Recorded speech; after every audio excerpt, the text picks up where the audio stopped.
वेदों, ग्रंथों और विष्णु पुराण के अनुसार हमारे ब्रह्मांड में 14 लोक शामिल हैं। इन 14 लोकों में धरती लोक का स्थान 7वें नंबर पर है। तो सबसे पहले हम सत्यलोक की बात करते हैं। सत्यलोक इन 14 लोकों में सबसे ऊपर है। इसमें ब्रह्मांड के रचयिता भगवान ब्रह्मा वास करते हैं। यहां पर ब्रह्मा जी के साथ उनकी पत्नी देवी सरस्वती जी भी रहती हैं। इसके बाद हम तपलोक की बात करते हैं। ये लोग 4 बच्चों का निवास स्थान है, जिनका नाम है सनत, सनक, सनंदन, सनातन। और ये लोग सत्यलोक से तकरीबन 12 करोड़ योजन की दूरी पर नीचे की ओर स्थित है। ग्रंथों के अनुसार 4 कोश का 1 योजन होता है। ये अनीश्वर हैं, यानी कि इनकी मृत्यु नहीं होती है और इनका शरीर 5 साल के बच्चे का है। साथ ही साथ इनको भगवान विष्णु के निवास स्थान वैकुंठ जाने की भी अनुमति है। इसके बाद हम जनक लोक की बात करते हैं और यहां पर विराज नामक देवगन का निवास स्थान है। इसके बाद हम बात करेंगे महर लोक की। यहां पर रहने वालों की उम्र ब्रह्मा जी के 1 दिन के बराबर है, जो कि मनुष्य की उम्र के हिसाब से 432 करोड़ साल बताई गई है। और तब इनके कर्मों के हिसाब से तय होता है कि आत्मा ब्रह्मलोक में जाएगी या फिर महरलोक के निचले स्थानों में जाएगी। इसके बाद हम बात करेंगे स्वर्गलोक की, जिसके राजा इंद्र देवता हैं और वो गंधर्व, अप्सरा, मारूस, वासस, देवदत्त और अन्य दिव्य शक्तियों के साथ रहते हैं। इसके बाद हम बात करेंगे भूवर लोक की। ये लोग अर्थ देवियों और ऋषि मुनियों का निवास स्थान है। ये देवताओं के संपर्क में रहते हैं और विभिन्न तरीकों से देवताओं की सहायता करते हैं। भूवर लोक में 8 और लोक शामिल हैं। ये भूवर लोक और धरती लोक के बीच में गिने जाते हैं। ये हमारी आकाश गंगा के बीच का हिस्सा बताया गया है। ये महर लोक से 1 करोड़ योजन नीचे है। इसके बाद आता है सप्त ऋषि लोक। ये ध्रुव लोक से 1 लाख योजन नीचे बताया गया है। यहां पर सप्त ऋषि निवास करते हैं।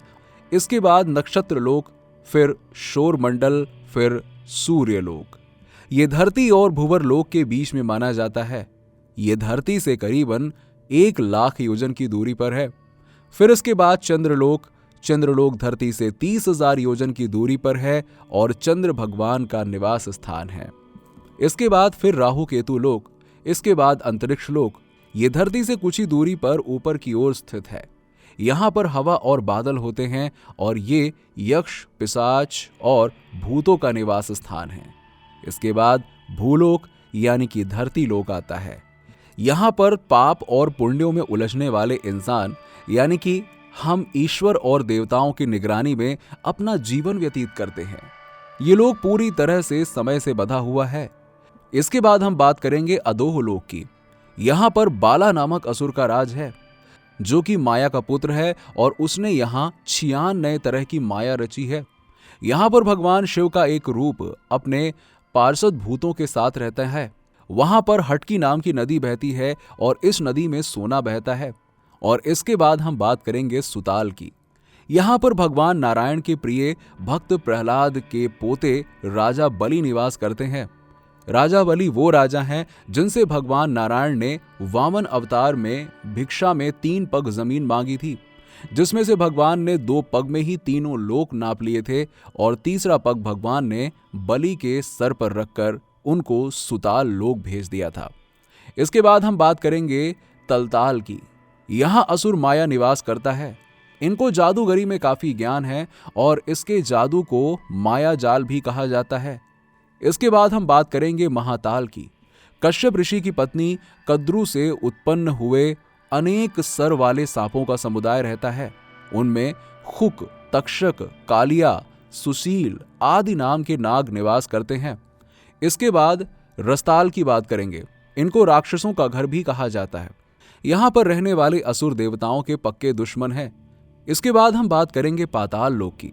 यहां पर सैन्य, कुलिक, महासेनया, सोहित, धनंजय, धृतराष्ट्र, संगसुर, कंपल, अख्तर और देवदत्त आदि बड़े क्रोधित और बड़े बड़े फन्नों वाले नाग रहते हैं। यहाँ के नागराज वासुकी हैं और वो यहाँ की राजधानी भोगवती में निवास करते हैं। एक बार नारद जी पाताल लोक से स्वर्ग लोक गए और वो आकर बताया कि पाताल लोक तो स्वर्ग लोक से भी ज्यादा सुंदर है। वहां पर सूरज की रोशनी ना होने के कारण भी उनके मस्तिष्क में लगी मड़िया इतना प्रकाशित करती है कि वहां पर प्रकाश की कोई कमी नहीं है। दोस्तों, पाताल लोक से नीचे भी दो और लोक हैं। नंबर 1, पितृलोक। इस स्थान पर हमारे पूर्वज वास करते हैं। जो आत्मा मरने के बाद पूजनीय हो जाती है वो यहां आती है। दूसरा है नर्कलोक। ये जगह उनके लिए है जिन्होंने पृथ्वी पर सबसे घिनौने घटिया काम किया है, उनके लिए है। और एक बार आत्मा को उनके बुरे कर्मों की सजा मिल गई, फिर वो वापस जन्म लेती है। नर्कलोक सूर्यपुत्र यमराज के यमलोक के अधीन आता है। यहां वो अपने सहायक चित्रगुप्त के साथ मनुष्यों के कर्मों के अनुसार निर्णय देते हैं। तो उम्मीद करते हैं कि आपको हमारे द्वारा दी गई जानकारी पसंद आई होगी। जानकारी पसंद आई हो तो वीडियो को लाइक करें, शेयर करें और हमारे चैनल को सब्सक्राइब करना ना भूलें।